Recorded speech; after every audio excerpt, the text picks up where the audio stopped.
100 Winters, Retracing the Great Race Against Death by Jonathan Nathaniel Hayes. Illustrated by Jon Van Zyle.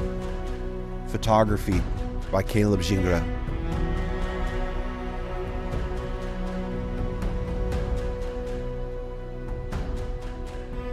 Chapter 3, Nenana. Hell, Welds, if people are dying, let's get started. Wild Bill Shannon, first dog driver of the relay, 11 p.m., January 27th, 1925, minus 60 degrees Fahrenheit. It was nearly go time. The dogs were restless, whining and barking with impatience. They backed up and leapt forward, slamming into their harnesses again and again, desperate to get the sled moving. They were ready to travel, with or without me. The bad news? The unprecedented and unpredictable weather stubbornly persisted. The temperature was 40 degrees Fahrenheit, 100 degrees warmer than it had been 100 years ago. The good news? The winds were blowing, ushering in a new paradigm. The temperature was dropping fast. The snow was beginning to accumulate over the polished ice of the street that my team would soon race down. The change in weather thrilled the dogs. They sounded as though they were being tortured, so anxious were they to get going. They tested their new harnesses, cable-filled gang lines taut with every lunge. But we had to wait a little longer. Easy, kiddos, I spoke in the calmest and most soothing voice I could muster. Easy. Finally, the door to the Alaska Railroad station swung open, and Mayor Joshua Verhagen stepped out, carrying a century-old wooden crate.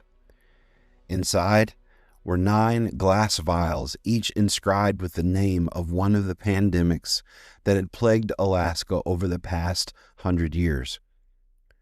As the spectators and reporters watched, I shook Mayor Verhagen's hand and carefully accepted the antique box. I tucked it safely in the portion of my sled bag least likely to be struck by a tree or crushed if the sled flipped in an accident. We'd gone through this entire ceremony just 2 nights earlier. At the town's request, we performed a full reenactment for Nenana's winter celebration. But in a twist of irony, the same avalanche that had delayed us for an entire night also kept the Alaska Railroad train from arriving on time for the reenactment. Just as a century ago, the dogs stood ready when machines were not. But the show must go on, so we carried out the ceremony without the train. But for me, the official start would be Monday. It had to be Monday. For years, I planned it that way. January 27th. The Centennial. In the Nenana region, it had been above freezing during the day and below freezing at night for over a week. The constant drizzle of rain had turned the inch of snow on the town normally left on the roads for traction into a sheet of granite-like ice. On such a surface, a dog driver has no real control over even a small, motivated team. The only control a musher has is his relationship that he's built with the dogs. Asking them to curb their excitement after a week of being cooped up in an enclosed trailer when there was no way to impose my will on them was a tall order. A knot of anxiety formed in my stomach as I pictured running down Main Street on solid ice in front of an audience of Alaska mushing legends and cameras. To wreck would be embarrassing at best and dangerous at worst. There was one mishap. During Saturday's reenactment, the dogs and I launched down the street about half a mile where Jeff Kelly waited to help turn the team around for a requested second pass of the spectators.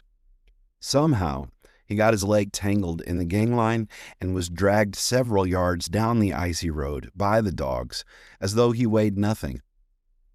Jumping up and down on the brake and shouting "whoa" eventually stopped the dogs, and Jeff was unharmed. I couldn't help but laugh.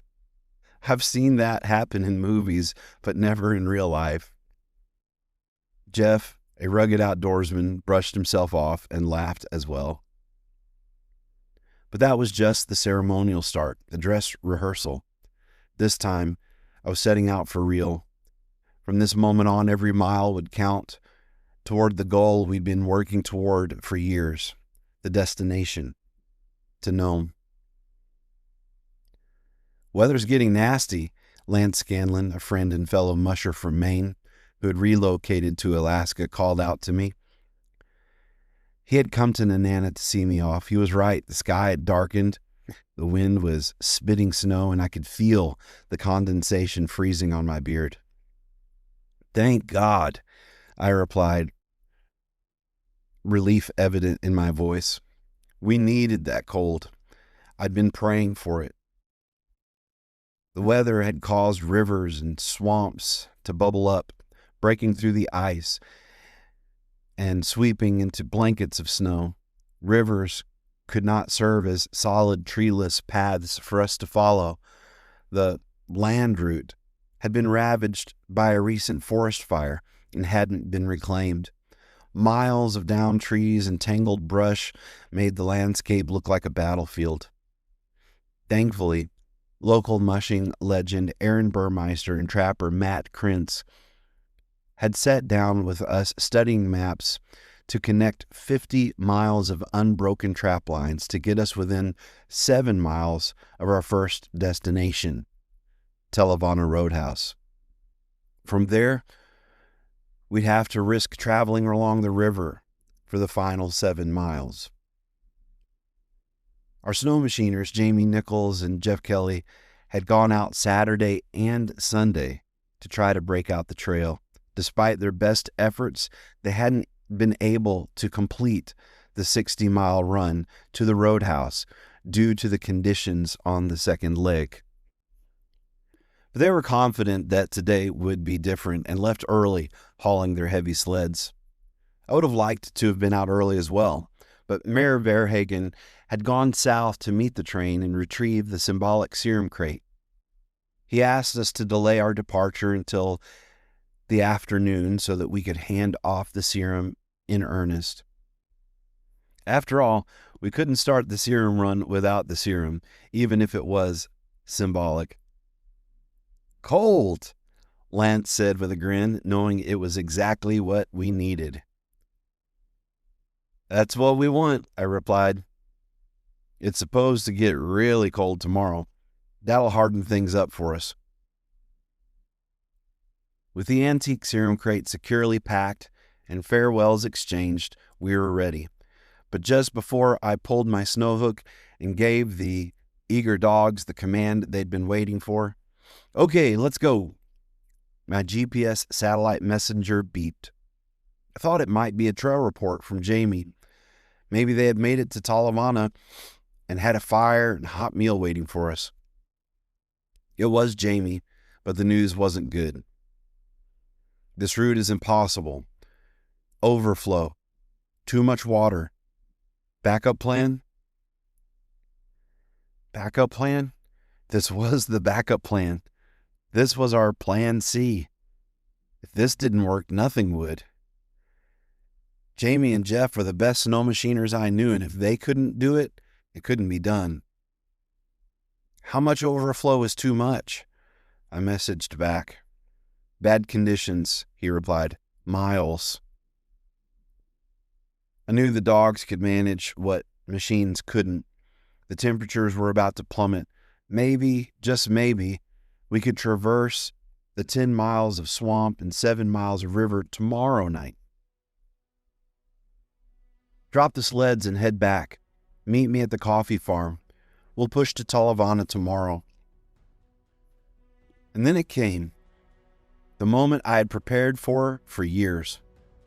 I wish I could say my heart was filled with pure joy, but truthfully, I was standing on the brake with both feet, holding back an overcharged team on polished ice. while anxiety gnawed at me over Jamie's warning. Even as the wind whipped up and pushed the sled off the road a few miles out of town, snow spraying like shards of glass, the dogs clawing to stay upright down the road, me and the sled dragging off an icy ditch, my mind was on tomorrow. I just have to channel my inner Wild Bill, I thought. William Shannon was the first musher of the original relay. He earned his nickname for a life lived on the edge. A soldier in World War I, a dog driver in Alaska's unforgiving interior, and a regular in rowdy bars. He even died wildly, being mauled by a grizzly bear. On the night he began the serum run, it was already minus 40 with temps dropping. When the station manager urged him to wait until daylight, Shannon shot back, "Hell, Welts, if people are dying, let's get started."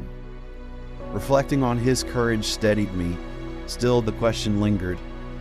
Can we even make it to Talavana tomorrow? If not, we'll be trapped in brutal cold. And if we or the dogs break through the ice in those temperatures, what then? We just have to make it. We will.